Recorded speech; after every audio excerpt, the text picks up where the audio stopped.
Welcome everyone to this special Women Imperial Hangout.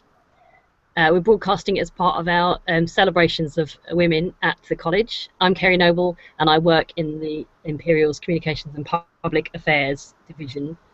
And some of you have introduced yourself already, my colleagues joining us from around the rest of the college. Is there anyone who hasn't introduced themselves yet? Yeah, me. Okay. I'm Michela Wilkins. I work in the Central Library and I manage the librarian team. And I'm also part of the college leadership scheme, which is running at the moment, called Meridian. Welcome everyone.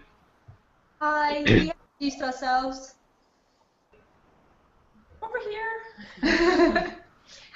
You're on. Yep. So I'm Natasha. I'm a respiratory doctor who's currently doing respiratory research here in St Mary's Hospital. And I'm Gaynor, and I'm a research scientist based in respiratory medicine. I've logged in as a link just so that we can monitor what we're seeing. And together we actually do a lot of public engagement stuff, as evidenced by our backdrop. Very nice to meet you, not doctors. Yeah. Okay, thank you very much, everyone, and you're very welcome. If you're watching and you want to interact via Twitter, please use the hashtag #ImperialWomen so that we can pick up your questions for the panel. So let's start the ball rolling with a question inspired by International Women's Day last Sunday, and one that we've been asking across the college on social media this week. The theme for this year is Make It Happen. So how do you make it happen here at Imperial? Who would like to kick off for us? Michela? Good question. I guess I'm probably in a minority because obviously libraries is a very female-dominated environment. So I would say in the sense of making it happen, what we do see in our area is that actually a lot of women do get promoted to senior level posts, and we're encouraged to do that as well, which is obviously a good thing. Natasha and Gaynor, have you got anything you'd like to add? Yeah, during our public engagement has been quite eye-opening actually. We've learnt a lot about how girls get put off science in schools and actually encourage a lot of more women to go into science and actually think about science as a potential career. So we've actually been quite actively involved with schools events, especially in primary schools, which is the primary time that children or girls get put off science. So we've actually tried to be more active and show that actually you can be women in science. So yeah, I think it's just about kind of maintaining that there is an equality of opportunity for everybody. You know, you don't have to be put off, like science isn't just for boys. It's fun, and I mean, I'm a biological scientist, and that's probably about 70% female. So, you know, that's, I think, like, quite telling. yeah. Like, you know, a lot of girls, they don't go for physics, they probably don't go for physics and maths and these kinds of things, but we do stay with like biological sciences, whether that's like perhaps a cultural thing. I mean, I originally went to university to do chemistry though, so I mean, We don't need to work with. but cells were more fun, so you kind of so what's the fun bit to do? Go for what you enjoy. And I think that's the thing. I think it's showing people that there are opportunities out there and you can do whatever you put your mind to, really, and it's open to you. Well, it's fascinating to hear your experience, especially see it really all the way down to primary school level, and it's a bit frightening as well. I mean, you know, what you're doing obviously is good, but what could or should we be doing more broadly? I think things do have to change kind of a bit top down. I think as well the other thing we've done is we've done quite a lot obviously with like primary school age children, but then we've also gone and spoken to some classes at A level and speaking to them there. But sometimes a lot of that is they haven't ever met a real like research scientist. Like they've never like met one in the flesh. It's only what they've seen on TV.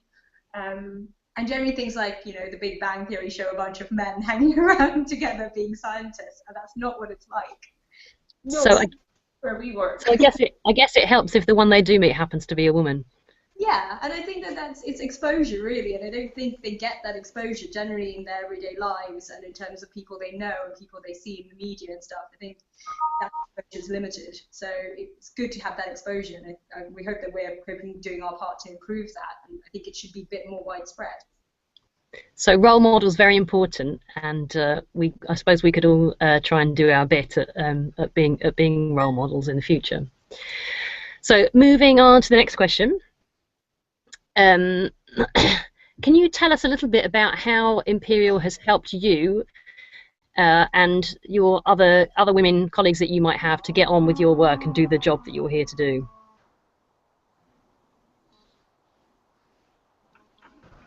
Hi, I've just been joined by somebody else as well who might want to introduce herself. Hi, I'm Bianca. I'm a social scientist in this group. I'm actually in education development, so my research is business and education. And what I appreciate at Imperial is working around so many other women. I have 2 female supervisors, and it's really supportive to have them with all their experience. And being a social scientist is great being at Imperial and recognising how social sciences and other sciences work together. And they help me to incorporate that in my research and look at like health research or neuroscience or different things that can help me.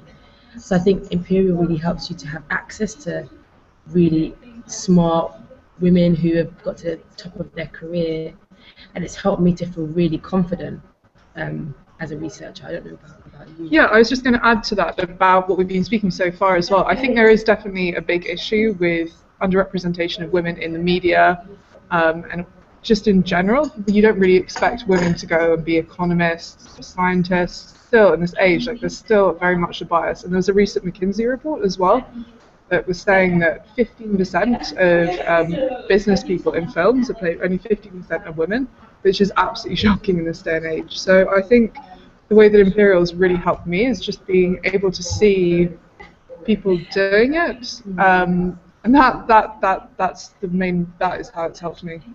Yeah, me too. Definitely seeing women, visibly seeing them around campus, at events, giving you that support makes a massive difference.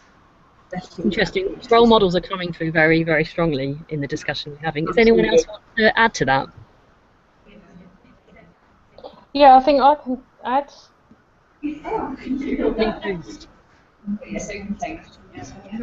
Just begin talking and then the camera will switch to you.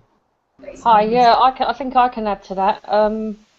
As I said before, librarianship is a predominantly female career anyway, so most of the role models that I've had have been female and all very strong characters. But you were talking earlier about the what Imperial's done, and as I said, the Meridian program that I'm on, there's actually it's an application course, and there's actually 12 of us on it, and 8 of those are women. And what that is all about is encouraging us to be in a position to take over in a strategic position if we needed to, and that's very much encouraged by Imperial, and it's been really, really well supported by my managers in the library. Thank you. I mean, that leads me on a little bit to the next question. Last week, the Organisation for Economic Cooperation and Development released a report which found that girls have less confidence than boys when it comes to math, science and technology, even when they outperform boys. So this lack of confidence might mean fewer women pursue the high-paying jobs in science and technology than their male counterparts. So, what do you think of the findings, and is it something you've experienced or here? Natasha and Gaynor, have you got anything? Or we were discussing this a bit earlier about how generally it is important for, I think in terms of feeling confident about applying to things and actually being able to get it, there's lots of different factors that come into making a decision about a career. things like job security, knowing where you're going to be, knowing the ability to even have a family and have children, which is a thing that most people do want to have. And I do think that, especially, I'm a medical doctor, and I think sometimes what we find is that in medicine, definitely, that there are some that people make, it's the career decisions that people make that make the difference, rather than necessarily that they would get the job if they apply for it, but it's the perception of a career. And I've talked to a lot of my role models in the past about what it's like to do particular medical careers, and have been equally discouraged and encouraged for different careers. And I do think making the working environment more friendly for actually having those other things, having an active lifestyle, actually being able to do the other things at home that you want to accomplish too, is a really important step that we need to take, and that has to kind of be taken from top down rather than just the working force thinking about it.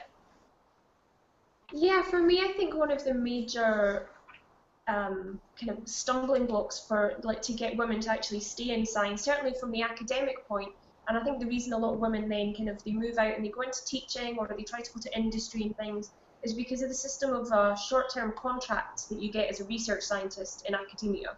So it's unusual now to have a contract that lasts more than 3 years. I mean, 3 years is your maximum.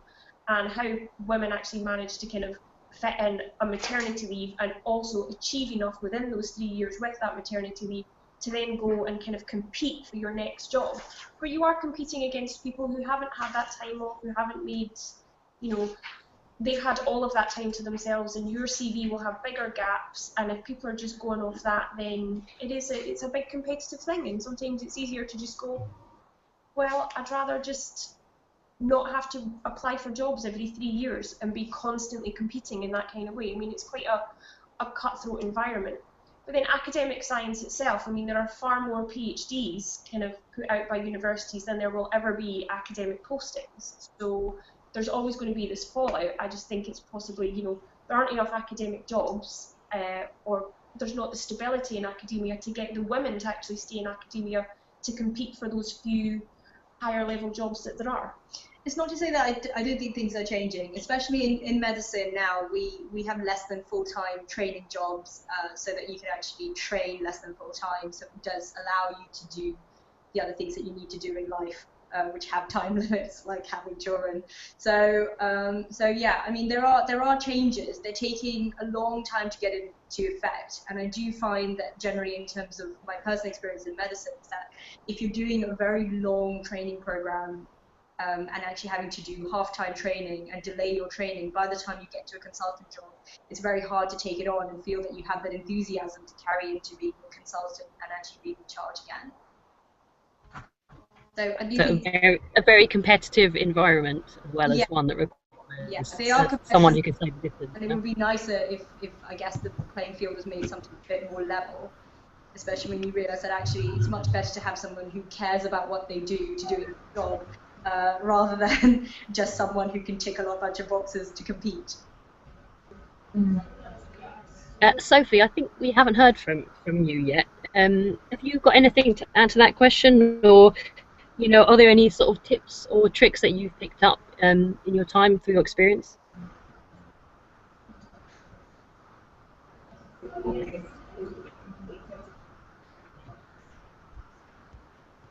I don't think we can hear you, Sophie. I'm very sorry. I think we'll have to move on, because I can't hear you, which rather suggests that the rest of us can't either. Sorry about that. So moving on then. Last week saw the launch of the new Women Imperial pages. The campaign runs from February all the way till June and includes exhibitions at South Kensington, Hammersmith and St Mary's campuses next week. One of the features of the exhibition is the Althea-Imperial program, a scheme supporting female ideas and internet, or how it's all going. Sorry, do you mind just repeating that again? I think the internet cut out a bit on your side. So this is a question about the Althea-Imperial program supporting female student entrepreneurs. So we're both on the Althea-Imperial program, and we're at the kind of end of this program. Can people hear us? Yes, we Yeah. can hear you now.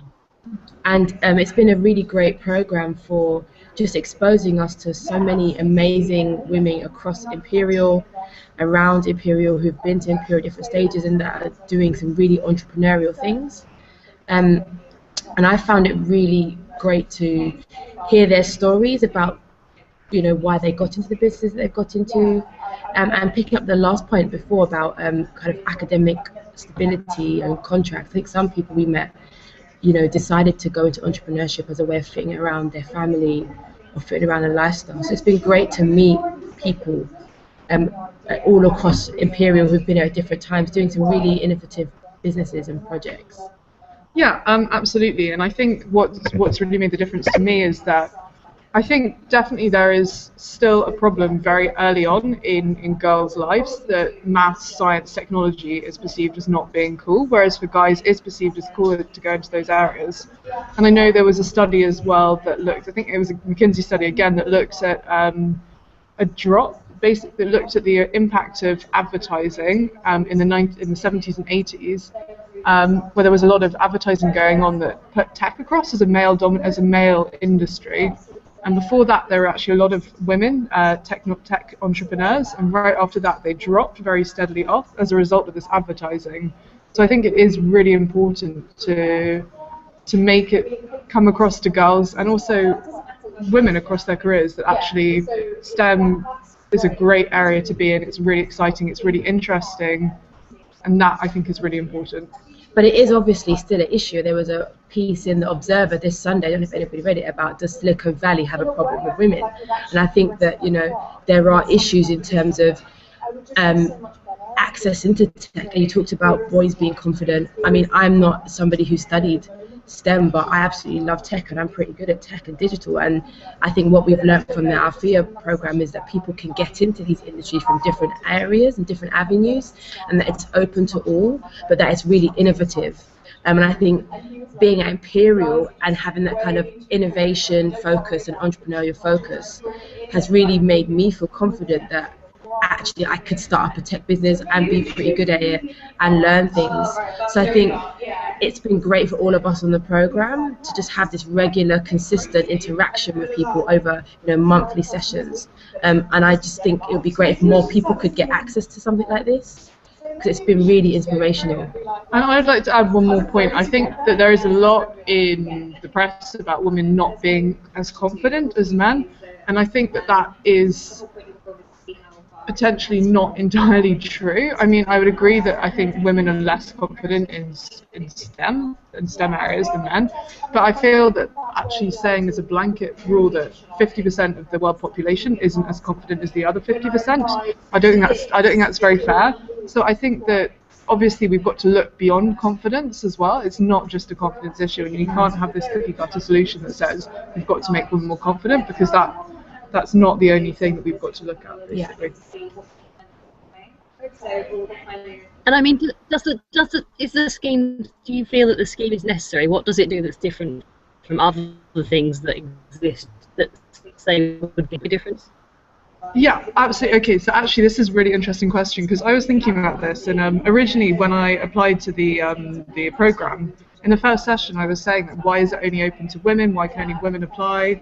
And Liz, who runs the program, was saying that they've run programs like this in the past. Actually, it's mostly been men, guys that have applied. In fact, it's almost always been guys, so there have been very, very few girls. And I was thinking about it, and actually, had this program been open to men as well, I probably wouldn't have applied, which is really, really sad, and quite disturbing to think about it. But it's true, I'd automatically assume that I wouldn't have stood a chance. So I think it has definitely been really, really useful for me, because it's given me a lot more sort of insight into how I think and how into how actually women can do this, and that people are encouraging to do this, and I think the role modelling thing that we talked about earlier, I don't think we should underestimate how powerful it is meeting other women that have started something from scratch and made a business out of it and have now become successful doing that. Just hearing people's stories is really powerful, especially when you spend all of your time kind of studying, getting out and hearing those stories. And I think they were powerful, hearing about how they balance those with their lifestyle. You know, how they managed to have a family and have this career and be married and manage everything. I think that is something that as women we have to think about, you know. Often I do meet other academics who are successful in my field, but they don't have children. And I do have to think about, you know, if I want to pursue things, how do I balance it? And just meeting people and having practical information. Because I think it's important to have people give you practical advice about how they actually do it, and to kind of not sugarcoat it and tell us it was really hard in the first 5 years, you know, I had to do this and this, but now, you know, we're doing better. So I think that's something that affects women in a different way to affects men. And obviously men do have to balance out being part of a family, but I think thinking about taking maternity and all those kind of things are really important. So that's where I think Althea has been great for girls. And just to have a focus of every once a month meeting up with entrepreneurial women at Imperial all together, that kind of social networking has been great, because it's helped me to meet other girls across Imperial that I wouldn't have met before, who also are entrepreneurial. So that's why I think it was great to be a girl-focused program. Yeah, I wouldn't underestimate network. Yeah, like, that's what I was going to say. So the network's very important as well. Yeah. The old girls network. Yeah. We had a couple of questions come in via social media, so I'd really like to squeeze in both of those before we run out of time. So a little bit of overlap with what we talked about before, but we've had a question from Bioengineering asking who were your role models, or who inspired you. Now I always struggle with someone who I feel, you know, is sort of maybe doing what I'm doing but is a little bit further along. So have you done any better than me? Have you found someone who is a good role model or who's inspired you, or are you just too busy being one yourself? My role model is actually my mum. When I was young, my mum was an investment banker, and went back to work, got made redundant when she got pregnant with me, went back to work pretty early on and had a pretty hectic investment banking career. And being a black woman in investment banking was really rare. So for me, I early on saw a woman who managed to balance being a parent and working a high-pressured career. And that has really kind of had an impact on me, because I don't know how she kind of managed to do that and make sure that I kept up with school and my grades and had a family. And also Michelle Obama for me, just in terms of being someone who, you know, had a high-power career but was managed to kind of really support her husband at different points and give up a lot of things. So those are my two role models. Thank you very much. Anyone else? I would say I had a boss who is now not my boss, but she's a good friend now. And I would say right from, I didn't come in via a traditional academia route. I actually started my career because it works with my children. So I kind of did everything back to front. I had my children when I was very young, and then I followed on with my career. What she did for me over the course of about 20 years was make me believe that it didn't matter if you didn't have the academic career behind you, but also that it is possible to juggle life, children, work, and all of that. And it strikes me now as a manager that people are still really, really worried about that, and I find that quite concerning when you sort of see people come in to tell me that they're going on maternity leave, for example, and they worry about it because they're not sure what's going to happen afterwards. And I think at Imperial we do far more than lots of other employers do, and so it's concerning that even though we've got a really good network and backing in behind us, that actually people still worry about that. So when I hear the students that are on the panel today talking, I can really identify with that, because I think I'm lucky that I had a role model that helped me with it, but not everyone's that lucky. Anyone else got a role model they'd like to tell us about? Yeah, my dad, probably, quite controversially, he's not a woman, yeah, so my dad doesn't come from like an academic background either, but what he has always been very good at is people, basically. And I think that has sort of really inspired me, because at the end of the day, if you can get on well with people, and if you can get on well with a diverse group of people as well, so not just guys, but women, like people from all over the world, then actually then you can have a very good career. And that's actually very important. You can be the cleverest person in the world, but if you can't deal with all those different types of people, then you're not going to get anywhere. So I think that has really inspired me, that sort of like idea of being able to work with lots of people and being able to work with diverse people. And then also, I'm a big fan of Sheryl Sandberg and Arianna Huffington, their books as well. And they're really good because they're very accessible, and they're examples of people who've got to the very tops of their careers and have kind of come back and like said, this is how I've managed to make it work for me. So I think they really inspire me a lot. Yeah. Let's try and squeeze one more question in before our time runs out. This is from Hayley Smith, and she's asking, what change would you like to see as a priority for Imperial to support women? We've talked about a lot of the good things already. Is there anything else that we could be doing? I would like to... Oh, sorry. I was going to say that from our point of view, I think we definitely think things like longer contracts, and actually just in terms of making it easier to have that kind of long-term security. You know that you're not going to be in this rat race constantly, always trying to better things. Yeah, and I think it as well, especially on the academic side of it, is perhaps having a neutral places where when you do have issues with feel incredibly obstructive. And I've been told by a line manager the worst thing you could do was come and tell me you were pregnant. On more than one occasion. And then they would laugh afterwards as to kind of like, oh, but I'm just joking. And it's like, well, when you see it more and more, I mean, I think we're really lucky at the moment in that we've got a really we have an amazing boss right now who's incredibly supportive of everything we do. Don't overlook the men, because we've got dear Trevor who's really supportive about all these things. So he's very supportive about women inside. So. Yeah, we're really lucky that way. I'd like to see that there was more sort of like help for perhaps the profs to kind of see that. I definitely think that his kind of message needs to get out and to his level of person, like the professors and stuff, because he's very good at knowing how to manage women in science and actually make a very supportive environment. And I think sometimes those things are actually looked down upon or not necessarily.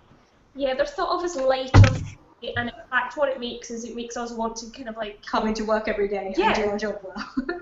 And what if he asks us like, oh, this is above and beyond, would you do this? And we're like, well, of course, Trevor, because he would do the same for us. So, I mean, I think that's kind of, there is this reciprocal relationship. I just think that, like promoting that kind of thinking, that would make a big difference. Yeah, I would like to see, I mean, I'm a woman, but I'm also a black woman, and there are only 17 black female professors in the UK. And that to me is a really startling statistic. And there are only 85 black professors, period, in the UK. So I think for me, I would like to see Imperial. I've been really fortunate that Imperial funded my PhD, which is about how we can support black men from disadvantaged homes. And Imperial have really supported me with this kind of research. And it's a really innovative step for an institution like Imperial to fund a PhD like mine. And so I would like to see Imperial go further and do that when it comes to looking at people that work in academia and how they can support black women and Asian women and other ethnic minorities to pursue academic careers, because we have lots of BME students come into Imperial, but if we could see how we can support them to then maybe move into academia and into academia as a profession and see it as something that is suitable for you no matter what ethnic group you come from. I think that's what I would like to see at Imperial, and I think Imperial is a place to be able to do that because we are pushing boundaries and we are funding research like mine, so I think that is possible. Yeah, and I would like to make a quick point as well. I think role models, coming back to that, I'm in the business school, we do a lot of business cases, and we've never focused on a woman CEO before. We've never focused on a company led by a woman before. We've had one professor who's been a woman who's taught us, and like in class as well, like there was one lecture where I noticed that not a single woman put up her hand, and I think things like that. So it's really, again, coming back to role models, encouraging women to speak up. That's where I'd like to see some change in Imperial, especially in the business school. Yeah. Okay, thank you all very much indeed. We're running out of time now. It sounds like we've got some good work to talk about. Maybe still some work to do. Role models important, and really other women, and network is important to Michela, Bianca, and Alexandra. I hope I've managed to get all of your names. Thank you all very much for joining us in your lunch hour. All of you watching and sending your questions, thank you very much. You can continue to get involved throughout the week using the hashtag Imperial Women, and do get along to one or other of the exhibits on our campuses. For more information about everything we're discussing today, visit the Imperial Women pages, the usual address, /staff/Imperial Women. So until next time, thank you very much, and enjoy the rest of your day.